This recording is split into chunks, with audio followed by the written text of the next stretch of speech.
Hello guys! Welcome back to my channel. And for today's video, meron tayong special guest, si Mark. At share naman niya ang kanyang naging journey dito sa Australia. So, yan. Imagine natin may pumapalakpak. Medyo. So, yun, thank you for giving your time for today and to share your experience. So, ano yung naging way mo pamunta dito sa Australia?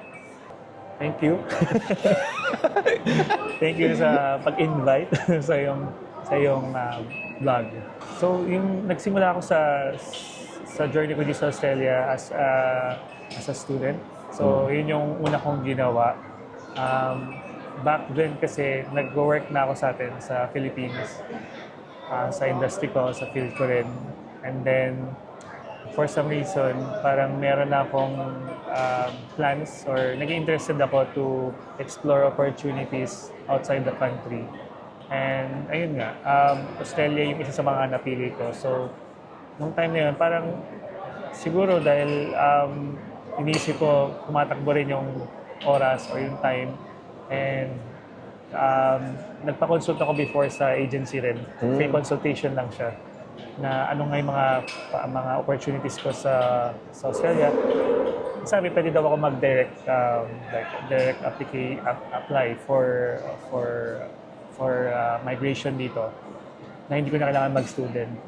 Pero nung time na yun, parang it would take some time para ma-process lahat yun. And pwedeng isang option is yung mag-student ako. So, nag-isipan ko, sabi ko, I think ready na akong makipagsapalaran. Pero let's see ano ba yung opportunities dito. So, hinarap ko yung opportunity na mag-apply as a student. And eventually naman, if may opportunities out here further after my studies, I can also use that experience, yung pagiging student ko dito for my future applications din sa pagmamigrate. So, yun lang yung story behind that. Yeah. So, nag-work ka na sa Pilipinas nun? Yes. Nag-work na ako noon sa Pilipinas. As an ano electrical profession? engineer. Electrical Yeah. engineer. So, yun yung background ko sa Philippines. For ilang years na rin? Or for about 3 years. Mga 3 years din ako nag-work sa atin. 3 years pa lang? Before ako Ano pa? Maaga pa? Maaga pa. Maaga pa. Maagang nagpasya-pasya. Or siguro na-introduce din kasi yung since meron din akong relatives dito. And nakapunta rin kami dito before as a family for vacation. So doon nagsimula rin yung idea na why not explore outside. So, nakapag-bakasyon na kayo dito, tsaka may relatives nga dito sa Australia, kaya Australia yung naisipan mo, hindi sa ibang bansa. Oo, yun yung parang isa sa mga considerations ko. Tapos, kumbaga, nagandahan ka sa Australia. Oo, nagandaan ako sa Australia, like work. I mean, in terms of, like generally, parang nakita ko yung Australia na parang a good destination to study and to, kung magma-migrate, I think it's a good destination to move. One of the reasons din siguro, makonsider ko yung distance sa Pilipinas. So it's very close. In terms of time difference, 2 to 3 hours lang, depende kung may daylight savings. And hindi siya mahirap mag-catch up din with friends and family. And then, yun, I think na-mention ko na rin, outside kasi yung family ko rin before, nag-establish ng family sa overseas din, sa Middle East. So basically ako, pati mga kapatid ko, we were all born and raised sa overseas, sa Middle East in particular. So in a way, parang nung naisipan kong, nung nag-stay na ako sa Philippines for quite some time, parang I think yung idea of exploring again is, I think makakatulong din siya. Parang hindi siya maging, kumbaga may konting familiar feeling na rin. Parang what it's like living abroad. Parang gano'n. Kasi parang yung background nyo, meron ng namuhay na ako sa abroad.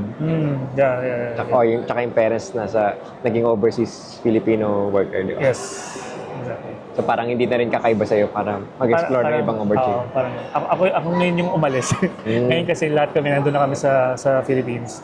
Then, wala namang need talaga to go out. Pero I think yun na sa akin, parang naisipan ko na i-explore ko siguro habang kaya ko pa, habang may resources pa rin. So, may iba rin kasi mga requirements ni Australia or I think in other countries din, but in Australia particularly sa age din. So, malaking bagay din yun. So, sige, let's go. Kumbaga, hindi naman in a way necessity na mag-abroad ka. Gusto mo lang mag-explore talaga. Siguro two reasons din. Kasi marami din talaga nagkika-thrive even sa country. And ako, naniniwala din ako doon na we can thrive. The opportunities are in the country. Ganun. Pero siguro kasi nga combination of both din na willing din ako o baka may familiar feeling din ako na living overseas or parang siguro with the influence of my relatives then and just really like habang bata pa, yun lang talaga naisip ko na habang bata pa nilakasan ko lang yung love ko na itry ko yung anong opportunities ko pa outside. Then if mag-compare ko, makita ko yung I can return back home kung saan man talaga, parang ganun. Kung kumbaga may option ka pa rin namang bumalik, yes, di ba? Kasi ganun. at least kahit pa paano, trinay mo, parang ganun. Yes. Tama ba? Tama. Ako na nagsabi. So, worthing itry ko na ngayon habang kaya ko. Habang wala pa masyadong responsibility iniisip, or saka bata pa di ba? Mas bata pa. Yan, galing. Bata pa tayo. Mindset lang. Mindset lang. Pero, ang galing, no? So, student visa yung naging pathway mo. Yes. So, paano yung naging journey mo for the student visa? Ano yung naging okay ba, mahirap, or madali? Madali ba siyang process? Thankfully, kasi parang nalaman ko rin siya through like some of my friends who also moved here. So meron din ako mga kababata rin from my childhood na from Middle East din na nag-move din dito. So meron din ako mga natatanungan about the life here, ganun. And even meron din ako ibang friends sa Philippines na nag-move din dito. So I think it's an evident thing that has been happening even before. So I think grateful ako dahil maraming agencies sa Philippines who assist like people or like those who want to like migrate or like study overseas such as Australia, and they can help you when it comes to the processing of your documents or tutulungan ka nila basically like ano yung mga kailangan mong i-prepare and everything. So I remembered yun, meron ako inattend ng mga parang student expo sa atin. Nag-explore lang ako, parang ano ba yung, parang I tried to learn as much as I can sa process of applying sa Australia as a student. And then, yung agency, I think meron akong nasubmitan mga 3 or 2 agencies ata. Kalimutan ko na. And then, ilang schools din yun, yung parang tinulungan nila ako mag-prepare ng mga documents. So, medyo mahirap yung sa pag-collect lang ng mga documents and yung pag-prepare ng everything. But I think as long as dedicated ka, iba nga kasi nagdi-DIY din eh. So, as long as like matyaga ka lang din sa pag-aral ng process, makakayanan mo kahit medyo mahirap sa simula. Pero it will be, for me at least, parang naging smooth din in a way. Pero ang funny thing kasi, 2 beses ako nag-try mag-apply. Yung first try ko, doon yung sa mga ibang schools na program na gusto ko. Pero medyo mataas yung mga requirements nila. So it took me like almost a year to parang reapply. Kasi parang kinonsider ko na rin before na parang maybe wag ko na lang subukan. Baka hindi para sa akin din yung Australia. And then eventually, nung dumating opportunity ulit na mag-reapply ako for other schools naman, yun din pala yung gusto kong yung programs na hinanap ko. So okay lang pala na hindi ako natuloy doon sa una kong in-applyan. And this time, parang 3 schools ata yung nag-offer for the programs that I want to study. So yun, ginilab ko. And since collected na lahat ng documents ko, nakapag-submit na ako before, madali na yung yung process sa akin, parang nag-resubmit lang ako. Tapos, minodify ko lang yung ibang documents, yung mga hinihinging documents sa akin. Tapos, yun, I think different din kasi yung pagka-student pathway compared sa pagka gusto mag-apply ng application as PR diretso. As a student, pagka-student pathway ka, from what I know, mas shorter din yung waiting period. Mabilis lang yung ano nila, pag-process ng documents. So, for me, I think I waited mga 2 to 3 months nung the time na nag-submit na ako ng application ng visa ko. And then after that, na-receive ko na siya within 2 to 3 months. So, medyo clutch din yun. Kasi nung na-receive ko yung visa ko, parang 2 weeks yun before my actual start of classes. So, medyo quick din yung transitioning. Pero in-inform ko naman yung employment, yung work ko beforehand. At least yung sa mga manager, yung key person na kailangan makaalam if ever mag-process yung visa ko. So, yun lang. Yun, parang medyo mahirap sa simula, pero tinaga ko lang din. Tapos, yun, nagbunga din siya. Nagbunga. Okay. Yeah. Yung sa'yo, may assistant ng agency. Ay, yes. So, Hindi ka DIY. Hindi ako nag-DIY, nag-agency ako. Then yung agency, depende siya kung anong agency yan naman. Hindi ko naman need i-mention, di ba? Basta, naman. depende kung ano yung depende kung anong agency. I think in others, meron sila mga parang fee, parang siguro sa pagtulong nila sa'yo, iba wala. Yung sa akin, sa pagkakalala ko, for free lahat yung service na ginawa nila. Galing. So, kaya sobrang parang for me, sulit siya. Like, win-win siya. Walang mawawala sa akin. So, kung hindi ako mag-grad sa mga applications ko sa schools, any visa, at least okay lang. Hindi siya ganun ka, pero yeah. Walang kawalan sa'yo, in a way. Parang ganun, in terms of finances. But of course, like, if okay lang sa'yo mag-spend ng regardless of the outcome, I still like, yeah, why not? Like, just... Galing. Ang bait naman nun. Or baka meron silang ibang source siguro din. No? Yes. Pwede rin. Yeah. Di na rin alam. Di alam. Nag-assume. Nag-assume lang. Galing. Mag-enroll ka na ng school? Kahit hindi pa na-approve yung student visa mo? Yes. Kasi ganun yung proseso sa Australia. Parang, ang requirement ng pag-apply ng student visa mo is dapat meron kang valid offer from a particular school or institution or university. So that means you have to have that certificate of enrollment na makukuha mo siya pag nag-apply ka sa school muna. So the process usually is, or I think yun talaga yung process, yung mga agencies or kahit mag-DIY ka, kailangan mag-apply ka muna for admissions to check your eligibility sa program na gusto mong aralin. And then if you are being admitted, if you will be offered to study, then yung letter of offer na makukuha mo, yun yung magiging parang basihan din ng application mo for the student visa. Sorry, yung certificate of enrollment pala, I think binibigay siya after na ata ng, hindi ko na malala, after na ata ng visa or even before. Basta kailangan merong kang school muna na nag-offer sa'yo. Then, yun yung kailangan para makapag-apply ka sa student. Pero, yun, I think for me personally, nakatulong yung agency. Lalo na kung nakakalito yung online information. Sobrang dami. Marami. The agencies can help you i-narrow down yung information and kung nila kailangan. So, yun, it worked for me. So parang very helpful yung agency na tumulong sa'yo. Hindi siya yung parang dahil libre naman to. Hindi naman. Hindi masyadong assisting. And at the same time, parang willing na rin naman ako mag-spend. So sige, okay. let's part na siya ng ko, parang decision ko na rin na to figure it out. Medyo mataas ba yung bayad sa mga ganun? So ganyan, depende siya sa school na aaralin mo. So,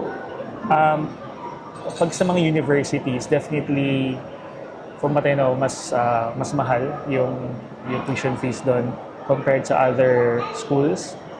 But, yun na, parang regardless kung ano yung gusto mong aralin. Yung iba, kung ito lang din yung... Tsaka depende rin siya sa program para na-aralin mo. Minsan doon din naka-base yung fees ng babayaran mo. Sa visa processing, I think standard naman yan ng Australia. Kung student visa applyan mo, lagi updated naman yung Department of Foreign Affairs ata yung website ng Australia sa magkano yung processing fee ng application mo. So, yung parang magkakatalo na lang kung ano yung program na aaralin mo and kung saan ka mag-aaral. So, yun yung variable. Kung Variable anong cost. program. Yes. Yeah. Pero may advice din yung, kumbaga may input din yung agent. Meron din, yes. This siguro sa profile mo. Yes, ganun. Pero dapat sasabihin mo siguro doon kung ano yung end goal mo Yes, tama. na kung gusto mo mag-PR or yun, permanently dito, di ba? Para mas matulungan ka nila maigi. Yes, ganun. So parang kasi free consultation din naman usually lahat ng agencies. At least yung mga education agencies. So tatanungin nila yung ano yung program na gusto mo, if meron kang existing or like previous academic qualifications sa Philippines, tatanungin nila yung mga yon. Then alam ko tatanungin din nila yung budget mo and all, or depende siya sa kung ano yung criteria mo rin. Then they will help you find the courses na available dun sa gusto mong mangyari. Or ano yung tingin nila na parang, dito, pwede ka rin dito sa mga pwede na bago gusto mo i-consider. Ganon. And then, if ang intention mo is just to study, then yun din gagawin nila. Kung yung mga agencies kasi, they also help you process in terms of like talagang migration. So, they can also help you in those areas din. So, para yung pag-aaralan mo rin is mas parang equipped na rin siguro dun sa long-term na goals mo sa Australia. Okay. So, yun, ganun. Galing. Pero yung bayad sa... hindi. Wala kasing bayad nga yung agency na yun. Eh, no? Ang alam ko, Pero hindi wala yung sa akin eh. Yung sa'yo. Pero may idea ka ba yung sa ibang agency kung magkano yung usually or wala? Yun ang wala akong Walang idea. So, kumbaga yung binudget mo lang na ready ka to spend na is yung tuition fee. Yung tuition fee, yes. Kasi normally rin naman pala sa Australia, pag yung bayaran nila dito is normally parang per semester or per term. So, sa case ko, since nag-aaral ako sa university, ang kailangan ko lang bayaran is yung first semester. Then, ang next bayad ko is yung for the next semester na ulit. So, yun lang yung kailangan mong bayaran to be eligible to accept the offer. Parang the offer to study sa program na gusto mo. And I think it also depends sa institution din kung ano yung terms or requirement nila when it comes to accepting a valid letter of offer from the institution na pag-aaralan mo. So, yun nga. Sa case ko, one of the requirements is to pay the first semester or at least may amount pero sabihin nila the amount you have to pay to be eligible for the program, to accept the offer, parang yun.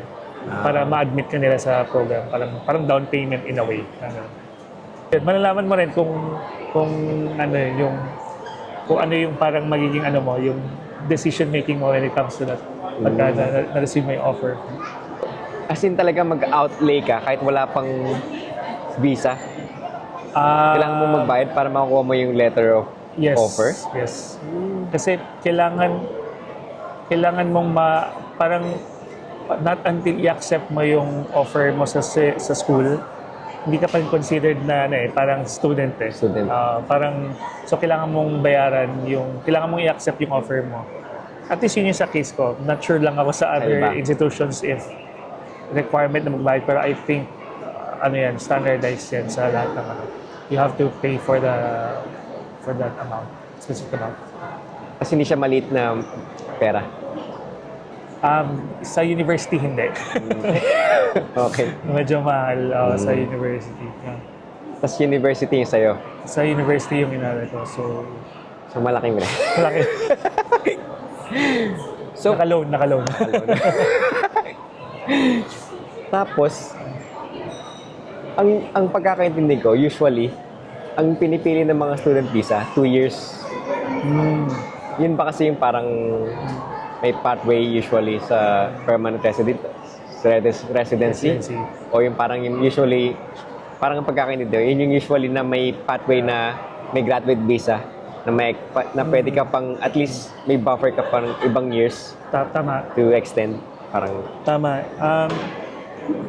Yung ano kasi si Australia, very parang every year almost nagche-change siya ng mga requirements or yung conditions.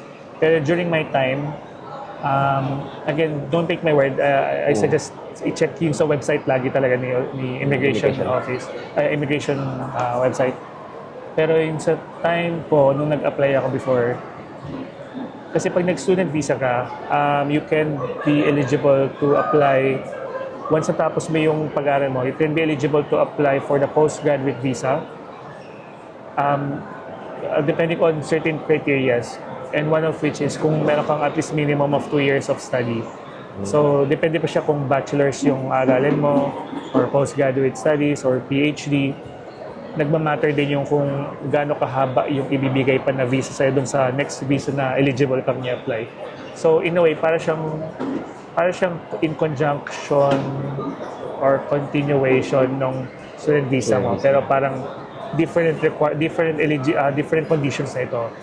Dahil si postgraduate visa, meron ka ng unlimited working hours dyan. Whereas yung sa student visa, limited lang yung working hours mo. So, kasi priority mo doon talaga is to study. So, yun. But then, yung website talaga, yun yung every year nag-change sila. Lalo na ngayon dahil nag-pandemic. Ang dami nilang mga changes na ginagawa. sa experience mo, ano yung feeling mong medyo kailangan paghandaan as a student? Or naging through student visa pathway dito? Unang-una, yung puso mo. Puso mo. I mean, kung ready. I mean, I guess, siyempre, cliche, di ba? Pero like, kailangan decided ka rin, I think, at least, parang if you want to study. Kasi iba rin yung dynamics or yung life in Australia compared sa Philippines. And siguro yun nga, kailangan maging open ka rin sa like ano ba yung goal mo, ano ba yung intentions mo to study or to move to Australia. And I think that will help you as well propel your way in Australia. Like how can you, or like how you can adjust easily sa Australia. Another preparation, siguro, well, yung finances isang bagay din naman yan na at sa mo tingnan, it plays a major role talaga. Dahil Australia is a first world country, yes. Magastos din talaga, like cost of living is definitely high. But if you're working here, naman siya, parang balance naman siya. But wag ka magko-convert ng money kasi pag mako-compare mo yung value, maiisip mo talaga ang laki ng parang mahal ng bilihin dito. But ano pa ba? Siguro i-prepare din yung siguro yung support system mo rin like sa Philippines, saka dito if you can surround yourself with a nice community, at least yung hindi naman for I don't know, like regardless, parang siguro just to keep you balance lang siguro sa life, para din parang hindi ka rin ma-burnout siguro sa studies mo or sa work mo. So it helps. Kahit maliit na bagay lang siya, malaking tulong din siya in the long run. So, yun lang. Ano pa ba? Preparation, yung bagahe mo. Huwag ka mag-overpack. Kasi natutunan ko na rin yan. Like, ang dami ko nadala dito before, tapos ang dami ko rin dinispose dahil sobrang kasi lahat kaya mo rin naman maharap dito. So, huwag matakot na baka wala yung hinahanap mo na or yung kailangan mong specific thing or meron ka mahanap din dito, and if alam mo rin yung hanapin mong item, you can get it from cheaper prices din, like clothes or furnitures or school items, or forums, join the mga Facebook groups, so maraming mga tumutulong din sa mga kapwa students or Filipino forums, then there's a lot of help and information that you can get. Isa rin talaga is yung financial, no? Mahirap. Financial, isang bagay din yan. Pero I think, kasi from what I can see, then dito, simula nung nag-move ako dito, like, almost 5 years ago nata. Parang you can study here and find a very good institution with good quality education in a very low tuition fee. So as long as hindi ka picky, hindi ka rin choosy, you can still reach the outcome that you want to get or the goals that you want to achieve. Na you can pay for half or more than half the tuition fees of other reputable institutions. Pero in Australia, that's what I like siguro din sa Australia, na they don't as long as you graduated in Australia, meron kang parang meron kang equal chances talaga to get hired or to still use that experience or like use that education as part of your credentials. So hindi siya ganun at least sa experience, hindi siya ganun kalala in comparison when it comes to graduate ka dito, ganyan, like for example sa Philippines, parang minsan naging ganun sa graduate sa ganun kasi wala ganun talaga. But dito I think more of when it comes to like equality and all, parang mas ramdam siya, mas naramdaman ko dito, at least. Again, in personal experience lang. Parang hindi na masyadong binibigyan ng weight kung saan ka nag-graduate dito, no? Yes. Minsan nga, kahit di ka graduate ng uni, parang basta kaya mong gawin yung work, di ba? Hingin pa dito parang, ang alam ko, wala silang degree Pero, nakakaangat sila sa career kasi nagagawa nila yung work. Kumbaga, napoprove nila sa work nila yung... And malaking factor din pala, before I forget, na I think most employers, they value equally or more pa nga kung ano yung local experience mo rather than your, of course, like nagmamatter syempre yung inaral mo, kasi you have to be equipped din naman sa job na gusto mo applyan. But so if they know that you have like local work experience here, regardless kung anong field yan, chances are they can hire you as well easily. Well, hindi ko lang kung easily, depende talaga walang black and white, but they value the local experience here. So and if di ka rin choosy sa work dito as a student, you can use that experience still as part of your resume, as part of your credentials. And generally, at least sa case ko, parang I didn't feel na employers look down on your experience, your local experience here. For example, I started dito na like any job. Well, they're all decent jobs. Nag-start ako, namimigay din ako ng flyer. Pumunta ako ng iba-ibang station, meron mga shifts that we have to distribute at least like 400 flyers in a day. Tapos, depende pa kung gusto namin stationary lang kami or we can also distribute the flyers sa neighborhoods. So, depende ko ng shift na gusto namin. So, pag neighborhood, ikutin namin lahat ng bahay niya, lagay namin. Tapos, I remember I used that experience as well sa mga job applications ko, and they value these things. Like, akala natin na wala lang kasi hindi tayo used sa ganon masyado siguro sa Philippines, or I guess hindi siya common marinig. Pero dito, like, any job is valid, any job is valuable. Nag-start din ako, actually, nasubukan ko rin mag-mowing, yung mga ganyan na jobs. Galing. So, and parang siguro hindi pala yung pang ma-advise ko pala yung what to prepare. Be open for the opportunities and learning, and wag i-restrict yung sarili sa ano yung parang pwede mong mag-gain na experience. So mapa-work yan or volunteering. Yun din pala.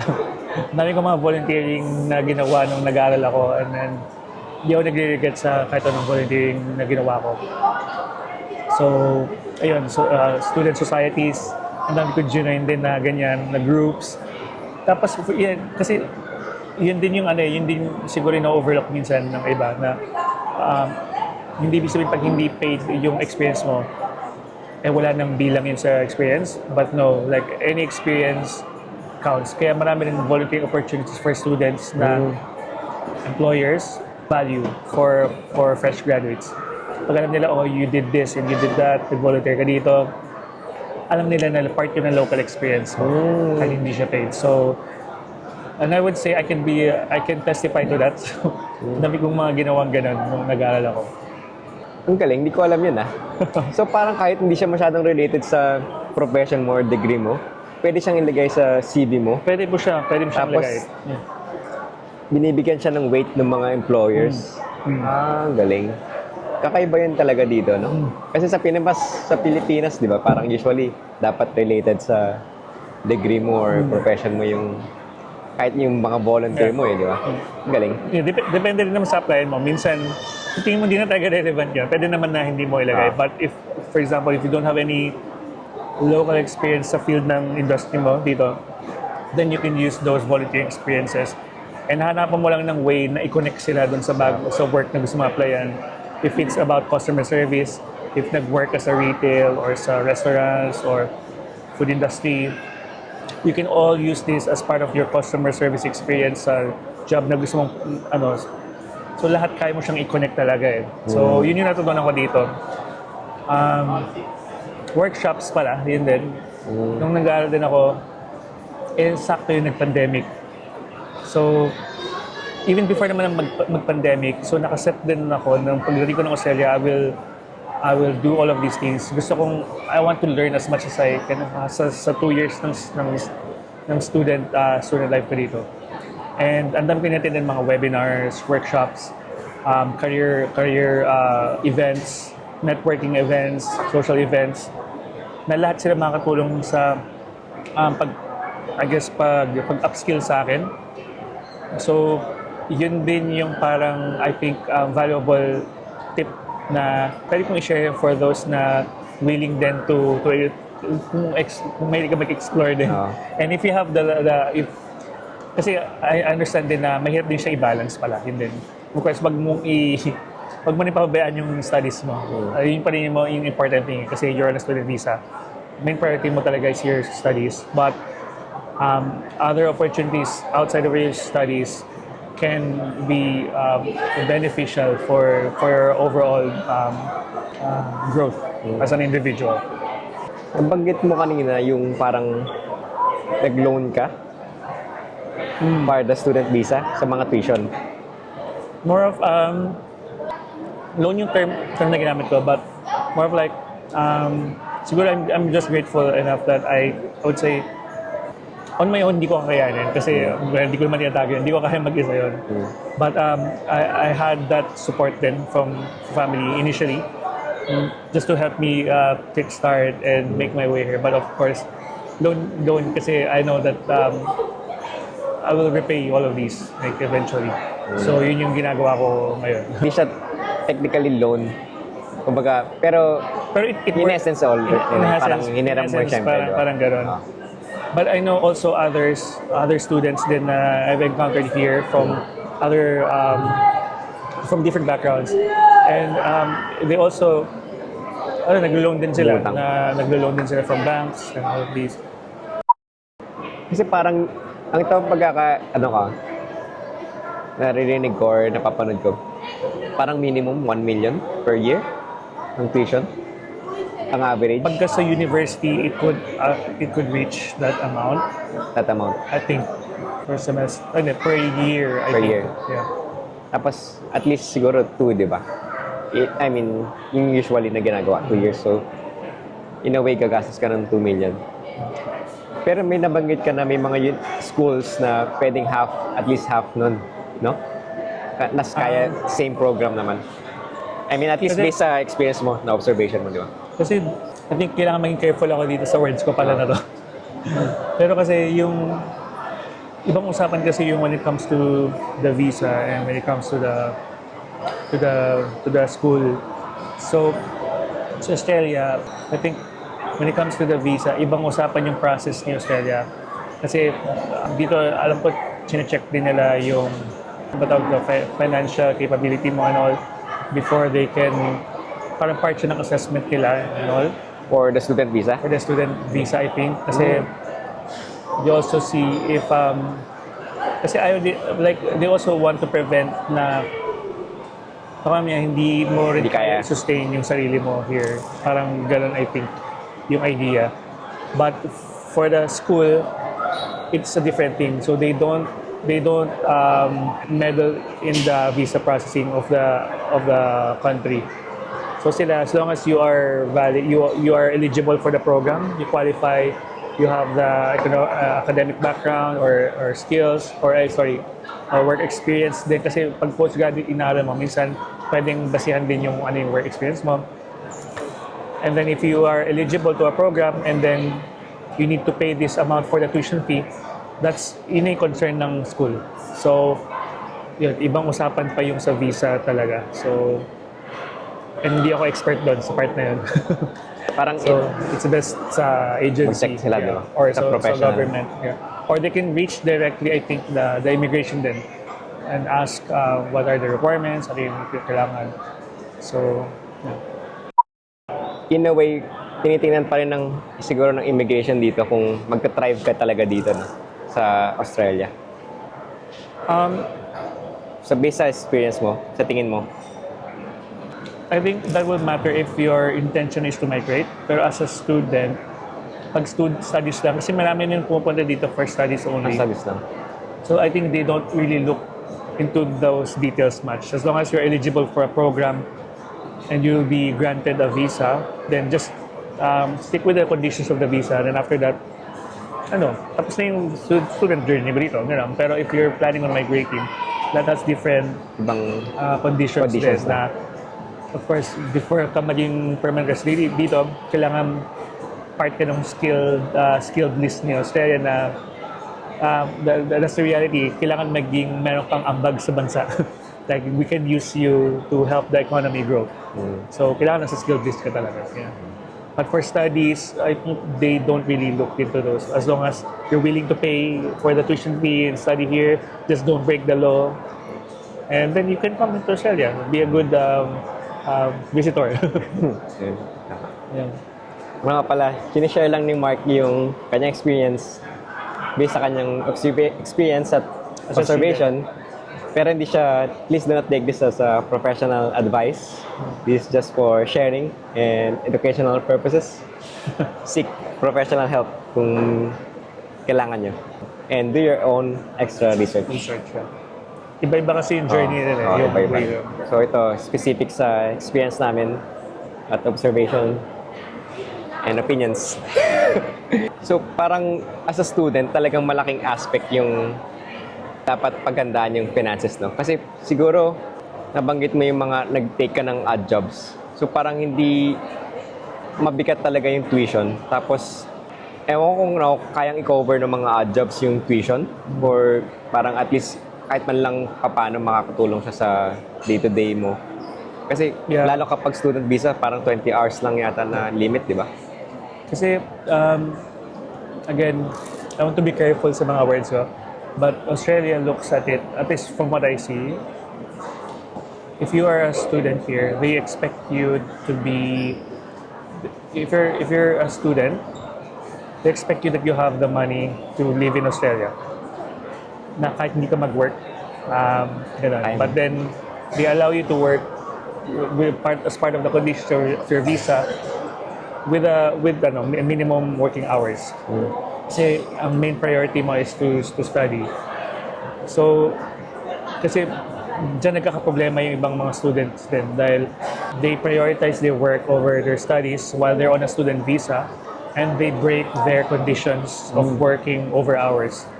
And yung iba, kinakancel talaga yung visa nila, pinapauwi sila. Kasi mayroon silang mga nilabag sa mga law ni Australia kasi thinking din ni Australia, yun nga, yung iniwasan na yung mga nagti-TNT or yung mga ganito na we can say na nagiging pathway din talaga yung student visa to migrate. But kaya merong mga conditions din talaga na you have to break. You don't have to break habang nasa student visa ka. So, When it comes to finances, ideally talaga you have to be prepared for it. You have to have that money to pay off your whole student journey. So when you work, kasi kailangan mo mag-comply sa government eh. It's more of like maybe for additional allowance or expenses for your daily needs. You know. But to pay off your tuition fees, it will help reduce, but if the intention is to really pay off everything, pwede ka rin masilip siguro ni Australia. So, kasi nga, ang purpose mo is to study, not to work or not to migrate. Yeah. Kaya ko nabanggit kanina yung visa is a different process kasi dun pa lang they already know if you're capable or not. Like, they want to prevent those kinds of conflicts in the future na nagbe-break ng law yung mga nag-student visa. So, yun. Okay. Galing. Ngayon ko lang naisip yun.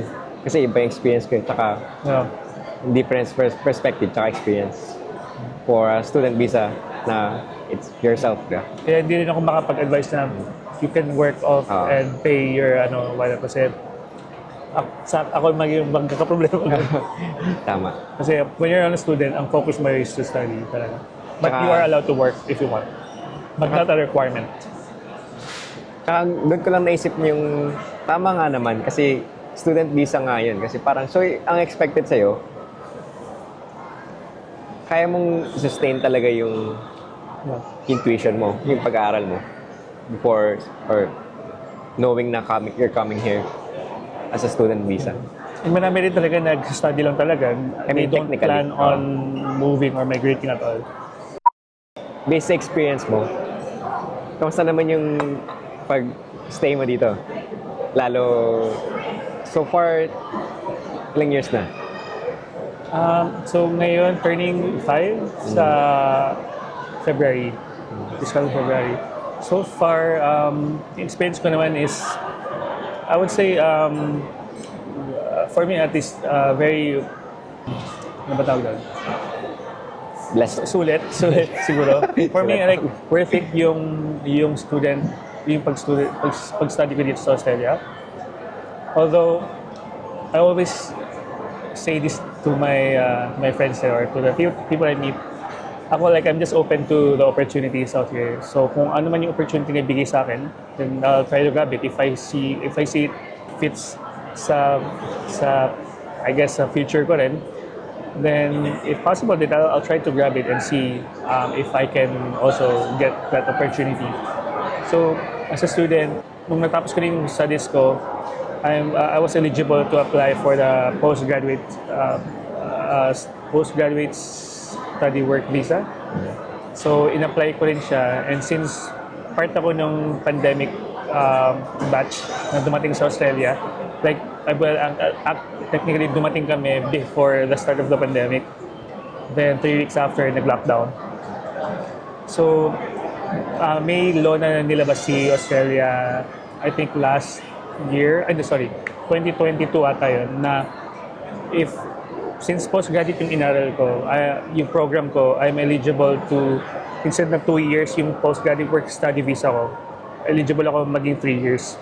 So yung na-apply kong postgraduate visa is 3 years. And then last year, may nirelease na law si Australia, if you're also part of the skilled list, occupation list, eligible ka for another 2 years. So part din ako nun. So nakapag-apply ako ng extension, additional 2 years sa original 3 years ko. So for me, hindi na masama yung may 5 years akong postgraduate visa after my 2 years of study.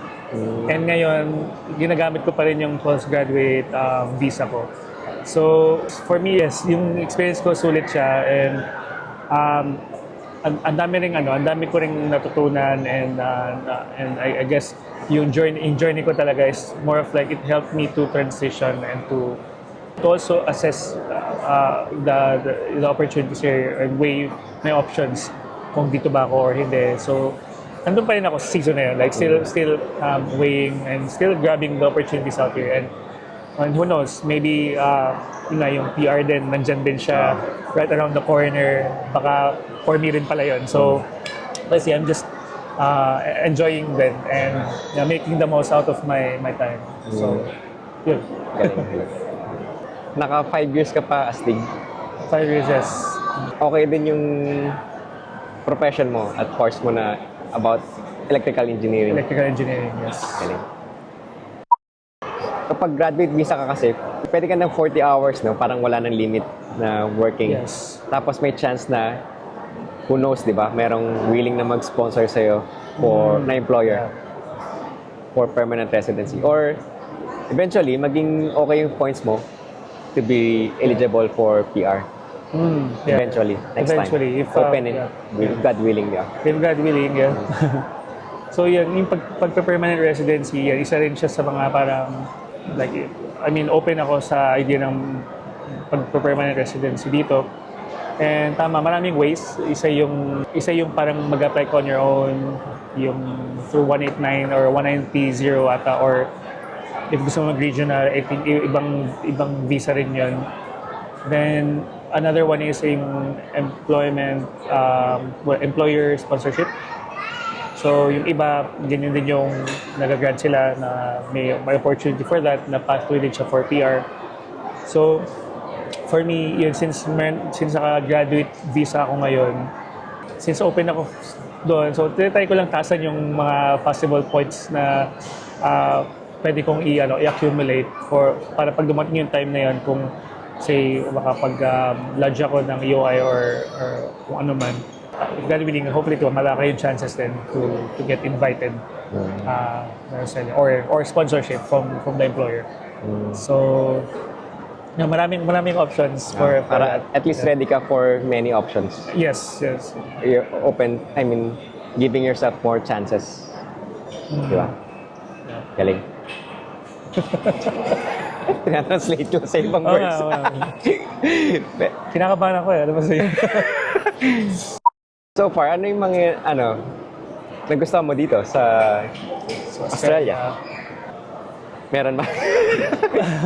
Siyempre, marami akong nagustuhan sa Australia. Since kasi, I would say like, iba rin yung background ko since I was born and raised sa Middle East.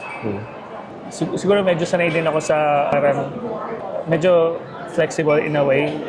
And I think in Australia, very straightforward din sila. And I think as a country, yung culture, very straightforward and siguro in terms of lifestyle or of course wala namang madali, no? Pero yun yung gusto ko siguro, merong clarity minsan or yung straightforward yung mga bagay-bagay, especially when it comes to work or to studies. Parang if you're given this task, then straightforward, you do this, you do that, ganun. So wala nang what ifs or wala nang, basically you can express yourself, I think, like openly or like freely din. What else? Transportation. Gusto ko yung I can plan ahead of time my commute. So if I want to go from point A to point B, pwede ko siya i-check from my phone lang. I can set the point of reference, then saan ako pupunta, anong time ko gusto umalis or dumating. Of course, plus and minus, 5% kung ano man yung accuracy ng time. But generally, gagawa ko siya dito compared sa atin. And I think nakatulong siya sa scheduling ko of my scheduling of yung plans ko for the day or for the weekend or even going to and from work. Mas madali siya for me. Tapos, since nag-work na rin ako ngayon, I would say, yun nga, parang generally, cost of living is mataas, but what you're getting paid for is also parang worth it yung pagod mo, worth it yung binabayaran mo rin for that amount na kaya mong kitain din dito. As long as you get the right resources then of course. Kamusta naman yung masaya mo sa work environment dito? Dito, yun nga, straightforward yung mga tao, and I find it easier to communicate with my colleagues or with my manager or I think as a whole parang mas well, may ups and downs pero yun, parang if mayroong hindi clear, I think as long as you know how to communicate, it's easy. Kahit naman sa atin, ganoon din. But here, ganun sila generally. Like, the people here they want clarity on what you say as well. Tapos, when it comes to work, depende sa company, I think. Pero I think, generally, like, on the dot din yung mga tao. Like, if it's 5 o'clock, it's 5 o'clock. But if it's work time, talagang pukpukan talaga. So, yun din yung natutunan ko dito na merong work-life balance yung Australia. Like, I think generally, again, depende pa rin siya sa company and sa'yo rin, sa individual, kung paano niya i-manage yan. Kasi ako, like, I would say na sa work ko ngayon, parang minsan, madalas nag-OT rin ako kasi I just want to get the job done. So, gano'n din. So, na-appreciate din nila yung mga gano'n. Yeah, but, like, locally, like, I think, they value the work-life balance. May masasabi pa yung mga ibang nauna sa akin before me. So, ano yung experience nila? I think iba rin. Iba rin naman pa rin, no? No. Case-to-case basis pa rin. Case-to-case pa rin. Any downside ng pagdara dito?